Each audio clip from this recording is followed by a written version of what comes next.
अस्सलाम वालेकुम सामीन। हाजिर खिदमत है उमैर अहमद के नावल मेरी ज़ात ज़र्रा बेनिशान की अगली किस्त। मैं जानती हूँ उन्होंने अपने घर वालों की मर्ज़ी के ख़िलाफ़ शादी की। वो सब उनसे नाराज़ हो गए। उन्होंने अम्मी से कतई ताल्लुक़ कर लिया। अम्मी का ख्याल होगा कि अब तक उनसे नाराज़ हैं और शायद वो मुझे कबूल नहीं करेंगे, लेकिन मेरा ख्याल है अब अम्मी के मर जाने के बाद उनकी नाराज़गी ख़त्म हो चुकी होगी। अब वो मुझे ठुकराएंगे नहीं। कम अज़ कम मैं उनसे बात करके उनकी नाराज़गी दूर कर सकती हूँ। और फिर उसकी बातों पर हैरान हो गए। सारा, तुम्हें ये सब किसने बताया? उन्होंने पूछा। किसी ने नहीं, मैंने खुद अंदाज़ा लगाया। मैं बच्ची नहीं हूँ, मैं बड़ी हूँ, चीज़ों को समझ सकती हूँ। हर चीज़ वैसे नहीं है जैसे तुम समझ रही हो। बहुत सी बातें तुम उनसे लाइल्म हो। बहुत सी चीज़ों के बारे में तुम्हारे अंदाज़े गलत हैं। उन्होंने थके हुए लहजे में उनसे कहा था। तो फिर आप मुझे बताएं हकीकत क्या है? किस चीज़ के बारे में मेरा अंदाज़ा गलत है? अम्मी ने मुझे कभी कुछ नहीं बताया, मगर आप तो बता सकते हैं। सारा, मैं तुम्हारे नाना से कांटेक्ट करूँगा, लेकिन तुम ये बात ज़रूर याद रखना कि सबा ये नहीं चाहती कि तुम उनके पास रहो। उसकी तवक्को के बरक्स आरफीन ने उसकी बात मान ली थी और भी वो बहुत तेज़ी से उठकर चले गए थे। हैदर ने इस पूरी गुफ्तगू में हिस्सा नहीं लिया था, मगर वो दिलचस्पी से दोनों की बातें सुनता रहा। सारा ने पहली बार उसे सही मानों में चौंकाया था। आरफीन के जाने के बाद वो भी उठकर अंदर चला गया। सारा देर तक लॉन में बैठी रही। उसकी आंख खुलते ही दर्द की एक लहर उसके सर से पांव तक दौड़ गई। कमरे में अंधेरा था। कहीं से चिड़ियों के चहचहाने की आवाज़ आ रही थी।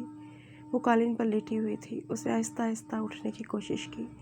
पूरा सर फोड़े की तरह दुख रहा था। किसी न किसी तरह बैठने के बाद उसने दीवार के साथ टेक लगाई। पिछली रात एक डरावने ख्वाब की तरह उसके सामने थी। उसने रात के वाक़यात को याद करने की कोशिश की थी। बहुत देर तक उसे पीटते रहने के बाद ताया जी चले गए थे। फिर आहिस्ता आहिस्ता बरामदों में खड़े लोग जगमगोयां करते गायब होने लगे थे। उनके जाने के बाद वो आहिस्ता आहिस्ता उठ खड़ी हुई थी और किसी न किसी तरह खुद को अपने घर तक ले आई थी। घर का दरवाज़ा खुला था। किसी कमरे से अम्मी और अक्सा के रोने और अजीम के बोलने की आवाज़ें आ रही थी। वो कमरे में आ गई। पता नहीं कब अम्मी को उसके अंदर आने का पता चला था। वो ऊंची आवाज़ में बोलते हुए उसके कमरे में आ गई थी।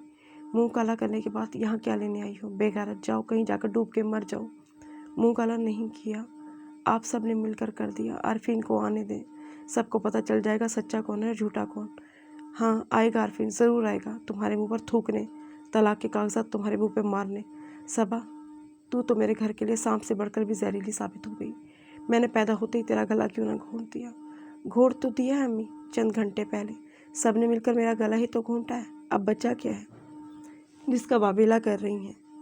इस बेशर्म को देखो, ये अभी भी मजलूम बन रही है, अभी भी इनकारी है। मेरा बस चलता सबा तो मैं तुझे सबके सामने बीच सहन में कोड़े मारती। तूने अपना मुंह इस दुनिया के सामने काला किया है, अगली दुनिया में अल्लाह काला करेगा। तू देखना सबा, कितनी रुसवाई है तेरे लिए आगे। अब कोड़ों की ज़रूरत नहीं रही अम्मी, अब किसी चीज़ की भी ज़रूरत नहीं रही। मुझे जितनी रुसवाई मिलनी थी मिल गई। अब दूसरों की बारी है, आपकी, ख़ानदान के हर उस शख्स की जिसने मुझ पर तोहमत लगाई है। कितना झूठ बोलेगी सबा, तू और कितना झूठ बोलेगी? सब ने देखा है तुझे आदिल के साथ उस कमरे से निकलते, सब ने देखा है, फिर भी कहती कि तू सच्ची है। हाँ सब ने देखा है, सब ने देखा है, बस अल्लाह ने नहीं देखा।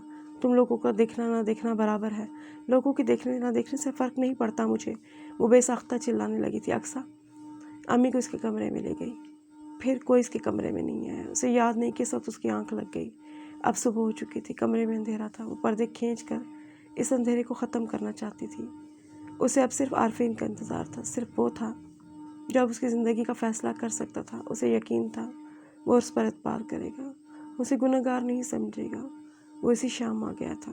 ताई अम्मी को उसकी आमद के बारे में पहले से पता था और जो उन्होंने उससे कहना था वो भी सब कुछ पहले ही तय कर चुकी थी। उन्होंने उसका इस्तकबाल रोते हुए किया और फिर आंसुओं और हिचकियों के बीच उस पर क़यामत तोड़ दी थी। आरफीन को यकीन नहीं आया था। वो सांस रोके बेयकीनी के आलम में सब कुछ सुनता रहा। आदिल घर से गायब था और सारे सबूत सबा के खिलाफ, लेकिन वो एक बार सबा से पूछना चाहता था, वो इससे बात करना चाहता था। ताई अम्मी से सारा किस्सा सुनते ही इन्हीं कदमों पे सबा के घर आया था। सबा उसे देखकर फूट फूट के रोने लगी थी। उसकी हालत देखकर उसे कुछ होने लगा था, लेकिन वो जो कुछ उससे पूछने आया था उसका ताल्लुक दिल से नहीं था। सबा मुझे बताओ, तुमने क्या किया? वो वहशत ज़दा था। आरफीन, मैंने कुछ नहीं किया, यकीन करो मैंने कुछ भी नहीं किया। क्या मैं ऐसा कर सकती हूँ? क्या मैं तुम्हें धोखा दे सकती हूँ? लेकिन लोग जो सब कुछ कह रहे हैं वो सब लोग झूठ बोल रहे हैं। उसने बेख्तियार आरफीन की बात काटी थी। क्या आंखों देखी झूठ हो सकती हैं? आंखें कुछ नहीं दिखाती। आंखें तो सिर्फ वो दिखाती हैं जो हमारा दिल और हमारा दिमाग देखना चाहता है। सब आज फ़िलासफ़ी मत बोलो, आज उस ज़बान में बात करो जो मेरी बात समझ में आ जाए, जिससे मुझे यकीन आ जाए कि तुम बेगुनाह हो, तुमने कुछ नहीं किया। सबा को उसके लहजे पर शॉक लगा। वो 10 दिन पहले का आरफीन नहीं था। वो उसका साथ देने नहीं आया था, वो उसकी पारसाई का सबूत लेने आया था। उसने पस्त आवाज़ में पूरा वाक़या सुनाया। उसका चेहरा बेतासुर रहा। वो जान गई कि ये आखिरी बाजी भी वो हार चुकी है। तुम्हारा मतलब है ये सब कुछ मेरी माँ ने करवाया है ना? सबा की बात ख़त्म होने पर उसने पूछा। वो चुप रही थी, जान गई थी ये सवाल नहीं था। अगर तुम और आदिल सच्चे हो और मेरी माँ झूठी है तो आदिल कहाँ भाग गया है? क्यों भाग गया? सामने क्यों नहीं आता? अपनी बेगुनाही का सबूत क्यों नहीं देता? वो चिल्ला उठा। वो चंद लम्हे बोल भी नहीं सकी। तो तुमने मान लिया है कि मैं? आरफीन ने उसकी बात काट दी। मैंने कुछ नहीं माना, मगर मुझे तुम अपनी बेगुनाही का सबूत दे दो। मुझे सबूत दो इस बात का कि सारा मंसूबा मेरी माँ का बनाया है। तुम्हारा और आदिल का इससे कोई ताल्लुक़ नहीं। और तुम दोनों वहाँ। वो बात मुकम्मल करने के बजाय अपने सर पकड़ कर बैठ गई। मेरे पास कोई सबूत नहीं है। किस बात का? और फिर मैं कहती भी तो क्या मैं बेकसूर हूँ? मैंने कोई गुनाह नहीं किया। हाँ, अल्लाह को पता है, वो जानता है, उससे पूछो। उसकी बात पर चिल्ला उठा। खुदा से कैसे पूछूं? मैं भी कोई पैगंबर हूँ? लोग कहते हैं अल्लाह दिलों में बसता है, तुम अपने दिल से पूछो। मैं दिल से क्यों पूछूं? मैं तुमसे क्यों ना पूछूं? मैं सच कहती हूँ, तुमको एतबार नहीं आता। मैं झूठ बोलूँगी तुम्हें फ़ौरन यकीन आ जाएगा। तुम क्यों नहीं कह देते कि तुम्हें लोगों की बातों पर यकीन आ गया है? मुझसे तो सिर्फ तुम तस्दीक करना चाहते हो। वो होंठ पीछे खड़ा उसे देखता रहा और फिर खड़ा हो गया। तुम चाहती हो अल्लाह से पूछूं? मैं अल्लाह से ही हर बात का फ़ैसला करवाऊँगा। कुरान लाऊँगा तुम्हारे सामने, उस पर हाथ रखोगी तुम अपने बेगुनाह होने का। तुमने कुछ नहीं किया।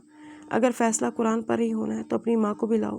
पहले उनसे कहो कि वो कुरान पर हाथ रख कर कहें कि उन्होंने मुझे और आदिल को तुम्हारे कमरे में नहीं भेजा था, उन्होंने ये सारा मंसूबा नहीं बनाया था।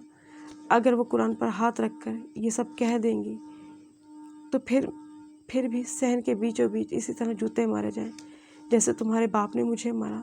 बोलो, लाओगे अपनी माँ को? आरफीन की आंखों में खून उतर आया। लाऊंगा, अपनी माँ को भी लाऊंगा। और दरवाजे से निकलते हुए कहने लगा, फिर जाते जाते रुक गया। और अगर सबक तुम झूठी निकली तो मेरा हर रिश्ता, हर चीज़ से एतबार उठ जाएगा, हत्ता कि खुदा से भी। वो कमरे से बाहर निकल गया। उस दिन के बाद वो घर में कैद होकर रह गई। ट्यूशन उसने छोड़ दी क्योंकि हैदर को उस बात पर एतराज़ था कि उसके दोस्त की बहन के घर पढ़ाने जाती है। उसकी इज़्ज़त पर हरफ आता है। किसी और जगह उसने ट्यूशन करने की कोशिश ही नहीं की। वो मुंतज़िर थी कि आरफीन उसके नाना से बात करें और कुछ बताएं, मगर उन्होंने अभी तक कुछ नहीं बताया था। वो सारा दिन घर में बेमकसद फिरती रहती। उसका दिल अब किताबें पढ़ने में भी नहीं लगता था। एक अजीब सी बेचैनी हर वक्त उसके असाब पर सवार रहती थी। फिर एक दिन आरफीन की सबसे बड़ी बहन ने उसे फ़ोन किया था। उसे उनका फ़ोन अटेंड करते हुए हैरत हुई थी। सारा, तुमको मैंने अपने यहाँ आने को कहा था मगर तुम आई नहीं। मैं उस दिन से तुम्हारा इंतज़ार कर रही हूँ।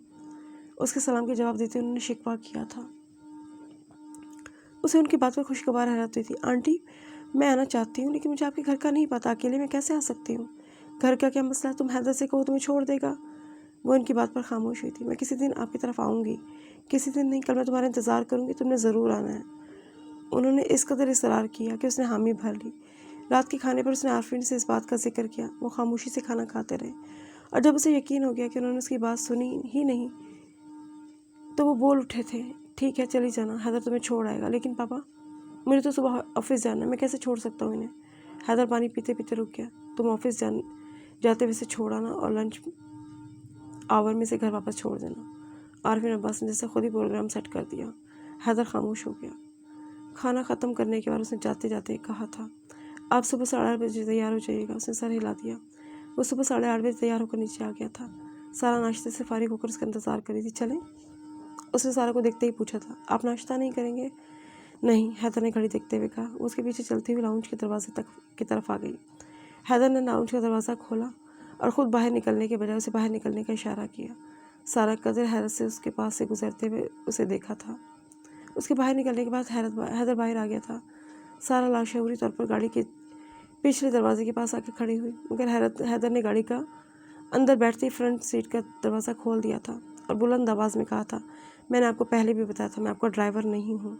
मेरे साथ आपको कहीं भी जाना होगा तो आपको आगे बैठना पड़ेगा। सारा झुक कुछ झेम कर आगे बैठ गई। चंद मिनट बाद गाड़ी आगे सड़क पर आ गई। آپ کہاں جاب کرتے ہیں؟ ٹریننگ کے طور پر سٹی بینک میں کام کر رہا ہوں۔ یہ واحد سوال و جواب تھا جو 15 منٹ کے سفر کے دوران ان دونوں نے آپس میں کیا تھا۔ 15 منٹ بعد گاڑی پرانے لیکن وسیع عمارت کے سامنے رک گئی۔ اندر جا کر دائیں طرف جو گھر ہے وہاں پر میری دونوں پھوپھیاں رہتی ہیں، حیدر نے ہاتھ کے اشارے سے اسے بتایا۔ وہ اس اطلاع پر کچھ حیران ہوئی۔ دونوں پھوپھیاں؟ اصل میں یہ گھر میرے دادا کا ہے۔ بڑی پھوپھی کافی سال پہلے بیوہ ہو گئی تھی اور چھوٹی پھوپھی کو ڈیورس ہو گئی تھی۔ تب سے وہ دونوں اپنے بچوں کے ساتھ یہیں رہتی ہیں، حیدر نے وضاحت کی۔ لیکن اب میں اندر اکیلے کیسے جاؤں گی؟ وہ کچھ نروس ہو رہی تھی۔ حیدر نے کچھ حیرانی سے اسے دیکھا۔ کیوں؟ اکیلے جانے سے کیا ہوگا؟ خیر، میں آپ کو اندر چھوڑ آتا ہوں، اس نے گاڑی کا دروازہ کھولتے ہوئے کہا۔ سارا بھی گاڑی سے باہر نکل آئی۔ حیدر گیٹ کی طرف بڑھا اور دروازہ کھول دیا۔ وہ ایک بار پھر پہلے کی طرح سارا سے آگے بڑھنے کے لیے کہہ رہا تھا۔ سارا نے دلچسپی سے اس عمارت کو دیکھا جو اس کے احاطوں کے چاروں کونوں میں استعادہ تھی۔ طبی لان عبور کر کے وہ داہنی جانب والی عمارت کی طرف مڑ گئے۔ اندر جاتے اسے خوشگوار حیرت ہوئی جب اس نے عارفین کی سب سے بڑی بہن کو اپنا منتظر پایا۔ عارفین نے مجھے رات کو فون کر کے بتا دیا تھا کہ تم حیدر کے ساتھ صبح آؤگی اور میں تب سے تمہارے انتظار میں بیٹھی ہوں، انہوں نے اسے گلے لگاتے ہوئے کہا تھا۔ میں آپ کو لینے کے لیے 1:30 بجے کے قریب آؤں گا، حیدر نے سارا سے کہا تھا۔ نہیں، سارا یہیں رہے گی، وہ آج یہیں رہے گی، کل تم شام کو لے جانا۔ بڑی پھپھو نے فوراً فیصلہ سنایا۔ کیوں سارا؟ حیدر نے اسے پوچھا۔ سارا تذبذب میں پڑ گئی۔ نہیں آنٹی، میں رات کو یہاں نہیں رہ سکتی، اس نے کہا تھا۔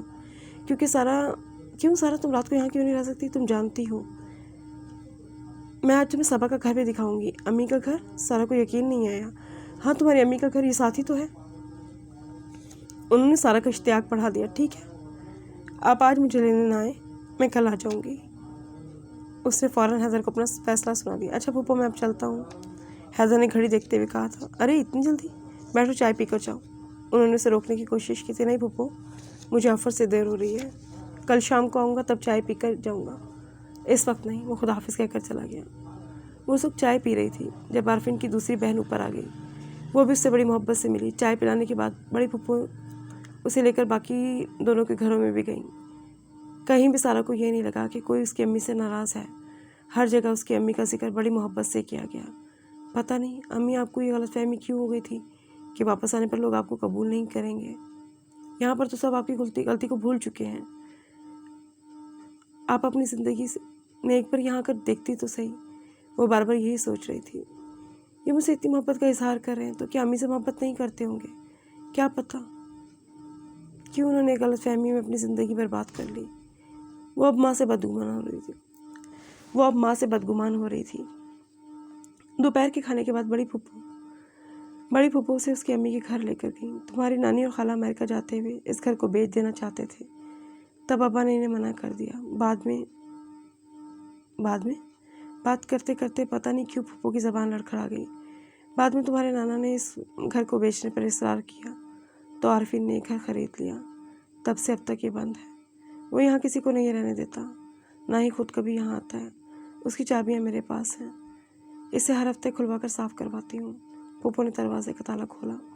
سارا کو گھر کے اندر داخل ہونے پر عجیب سی اپنائیت اور مربوبیت کا احساس ہوا۔ تو امی یہاں رہتی تھیں؟ یہ سب چھوڑ کر انہوں نے اس جھونپڑی کا انتخاب کر لیا۔ کیا انہوں نے کبھی ان آسائشوں کا خیال نہیں کیا؟ اس نے دیوار پر لگی پینٹنگز پر نظر دوڑاتے ہوئے سوچا تھا۔ پھوپھو ایک اور کمرے کا دروازہ کھول رہی تھیں۔ یہ تمہاری امی کا کمرہ ہے، انہوں نے دروازہ کھول کر اسے بتایا۔ وہ ایک عجیب سے اشتیاق میں تیزی سے کمرے کی طرف بڑھی۔ کمرے میں تاریکی تھی۔ پھوپھو نے اندر داخل ہوتے ہی پردے ہٹا دیے۔ کمرہ یکدم روشن ہو گیا۔ اس نے چاروں طرف نظر دوڑائی۔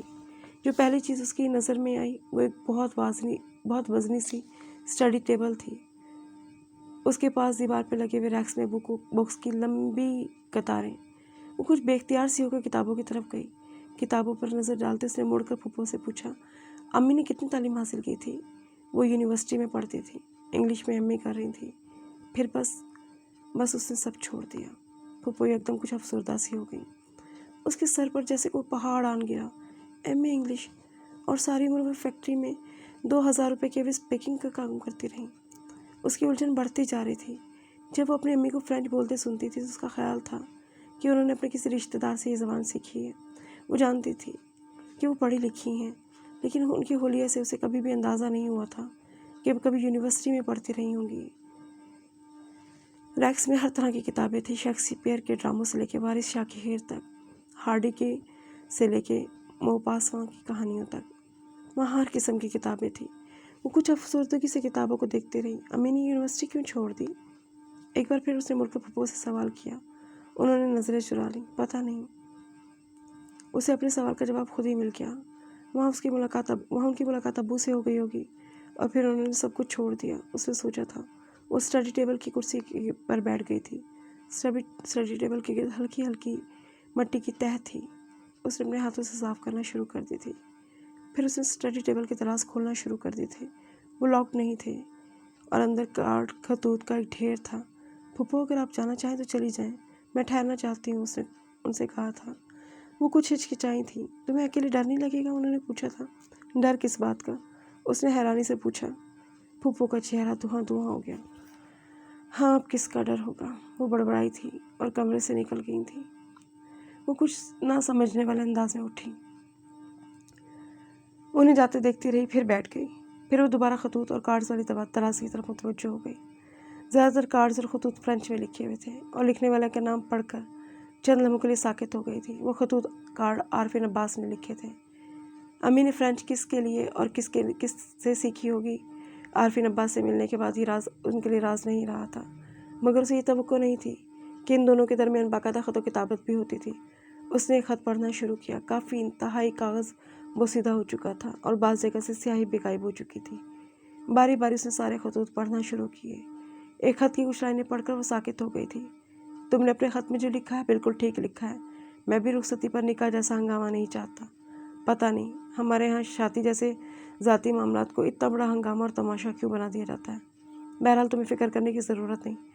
दिसंबर में जब रुखसती करवाने के लिए पाकिस्तान आऊँगा तो घर वालों को मजबूर करूँगा कि वो माया और मेहंदी जैसी रस्मों पर वक्त ज़ाया न करें। मैं जानता हूँ तुम भी अपने घर वालों को इस बात पर राज़ी कर लोगे। ओह खुदाया, ये सब क्या है? वो बेख्तियार सर पकड़ कर बैठ गई। क्या आरफिन अंकल अम्मी के साथ निकाह हुआ था उनका?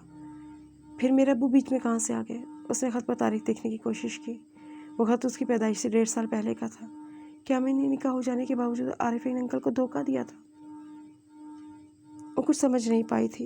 एकदम उसका दिल वहाँ से उचाट सा हो गया। उसने वो खतूत अपने बैग में भर लिए। कार्ड्स को देखते हुए फिर चौंक गई। अब कोई गुंजाइश बाकी नहीं लगी थी। वो कार्ड्स आरफिन अब्बास ने अम्मी को उनके निकाह के दिन मुबारकबाद देने के लिए भेजे थे। उसने उन कार्ड्स को भी बैग में डाल लिया था। माँ से उसकी बदगुमानी बढ़ती जा रही थी। उसने बाकी कार्ड्स को दराज में रख दिया था और दराज बंद करके बाहर निकल आई थी। फूफो वहाँ नहीं थी। शायद वो अपने घर चली गई थी। उसने बैरूनी दरवाजे को एहतियात से बंद कर दिया और फूफो के घर की तरफ चल पड़ी। शाम तक वो उलझे हुए जहन के साथ फूफो के पास बैठी उनकी बातें सुनती रही। 5 बजे खिलाफ तवक्को हैदर आ गया। उसका मूड बिगड़ा हुआ था। पापा नाराज़ हो रहे हैं और कह रहे हैं कि मैं फ़ौरन सारा को लेकर आऊँ। उसने आते ही फूफो से कहा, लेकिन वो तो रात को यहीं रुकेगी। आप रात की बात कर रही हैं? वो तो मुझ पर इस बात पर बिगड़ा कि मैं लंच आवर्स में उनकी हिदायत के मुताबिक सारा को वापस क्यों नहीं लेकर आया। तुमने उन्हें बताया नहीं कि सारा खुद यहाँ रहना चाहती है? फूफो, आपको पता है पापा के गुस्से का। जब वो गुस्सा करते हैं तो किसी की बात कहाँ सुनते हैं। उन्होंने तो मेरी इतनी इंसल्ट की है। वो कह रहे हैं कि मैं किसकी इजाज़त से उसे वहाँ रुकने के लिए क्या कर दिया। मुझे यह हक किसने दिया है? मैंने उनसे कहा कि वो मोहतरमा खुद तैयार थी रात गुजारने के लिए, मगर उनका पारा नीचे नहीं आ रहा। अब बराए मेहरबानी मिस सारा, आप चलें। वो बेहद बेजारी से उससे कह रहा था। सारा कुछ शर्मिंदगी के साथ उठ खड़ी हुई। तुम आती जाती रहना, अब तो तुम्हें घर का पता चल गया, फूफो ने उसे लिपटाते हुए कहा। वो बुरे दिल से हैदर के साथ चल पड़ी। हैदर का मूड पूरी तरह ऑफ था। वो घर आते ही सीधा ऊपर चला गया। वो दोबारा खाने के लिए नीचे नहीं आया। आरफिन अब्बास ने उसे कुछ नहीं कहा, मगर उसके चेहरे के तासुरात देख के वो समझ गई थी कि उससे भी कुछ ज़्यादा खुश नहीं है। बड़ी बेदिली से उसने उनके साथ खाना खाया, फिर अपने कमरे में आ गई।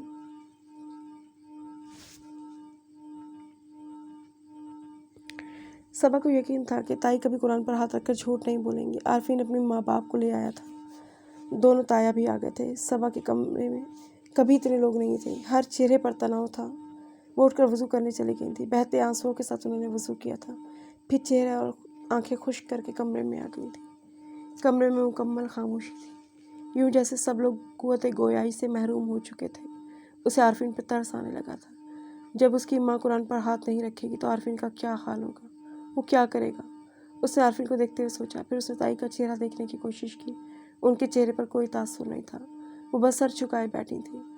عارفین نے اقصیٰ کو قرآن پاک لانے کے لیے کہا تھا۔ صبا نے اپنی امی کو دیکھتے وہ بہتے آنسوؤں کے ساتھ آنکھیں بند کی منہ ہی منہ میں کچھ پڑھ رہی تھی۔ اقصیٰ قرآن پاک لے آئی تھی۔ عارفین نے قرآن پاک اپنے ہاتھ میں لے لیا تھا اور اپنی ماں کی طرف لے گیا